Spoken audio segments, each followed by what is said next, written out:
দর্শক বন্ধুরা, আজ জানবো কাতারের আমিরের বিলাসী জীবন সম্পর্কে।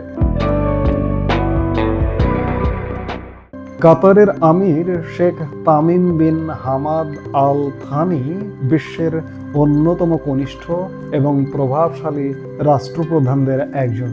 বিশ্বের অন্যতম ধনী দেশ হওয়ায় এবং প্রাকৃতিক গ্যাসের বিশাল মজুদের কল্যাণে কাতারের রাজপরিবারের জীবনধারা আধুনিক বিশ্বের বিলাসিতার এক অনন্য উদাহরণ। আমিরের জীবনযাত্রার সবচেয়ে উল্লেখযোগ্য দিক হল তার অবিশ্বাস্য সব বাসস্থান এবং রাজপ্রাসাদ।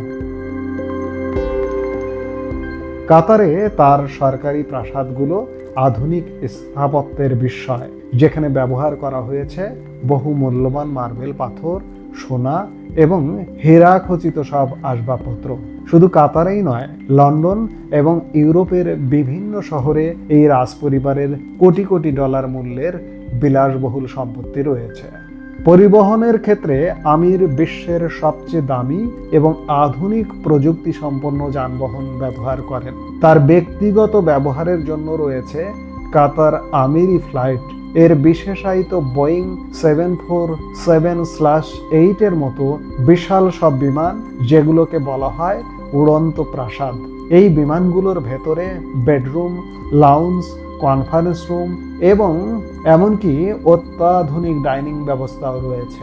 এছাড়া সমুদ্র ভ্রমণে তার পছন্দ অত্যন্ত ব্যয়বহুল সুপার ইয়ট। তার পরিবারের মালিকানাধীন আল লুজাইল নামক ইয়টটি বিশ্বের অন্যতম বৃহত্তম এবং বিলাসবহুল জলযান, যার মূল্য প্রায় 500 মিলিয়ন ডলারেরও বেশি। কাতারের আমির Sheikh Tamim bin Hamad Al থানির ব্যক্তিগত জীবন অত্যন্ত ঐতিহ্যবাহী কিন্তু আভিজাত্যে ভরপুর। কাতার এবং উপসাগরীয় দেশগুলোর রাজকীয় রীতি অনুযায়ী তার ব্যক্তিগত ও পারিবারিক জীবনকে অত্যন্ত গোপনীয়তা ও সম্মানের সাথে দেখা হয়। তবে তার পারিবারিক কাঠামো সম্পর্কে কিছু তথ্য জনসমক্ষে পরিচিত।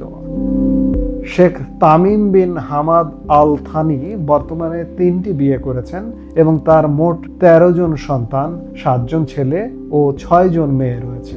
খেলাধুলার প্রতি আমিরের বিশেষ অনুরাগ তার জীবনধারার একটি বড় অংশ। তিনি কেবল ফুটবল প্রেমী নন, বরং ফরাসি ক্লাব প্যারিস সেন্ট জার্মেই এর মতো বড় প্রতিষ্ঠানের মালিকানাতেও তার প্রভাব রয়েছে।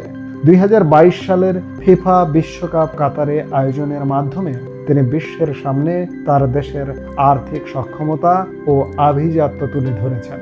ব্যক্তিগতভাবে তিনি অত্যন্ত শৌখিন এবং তার সংগ্রহে রয়েছে বিশ্বের বিরল সব গাড়ির সংগ্রহ এবং দামি ঘড়ি। তবে এত বিলাসিতার মাঝেও আমির তার দেশের মানুষের জন্য শিক্ষা, স্বাস্থ্য এবং উন্নত অবকাঠামো নিশ্চিত করতে বিশাল বিনিয়োগ করেন, যা তার জীবনযাত্রাকে কেবল ব্যক্তিগত ভোগ নয়, বরং রাষ্ট্রীয় শক্তির প্রতীক হিসেবেও প্রতিষ্ঠিত করেছে।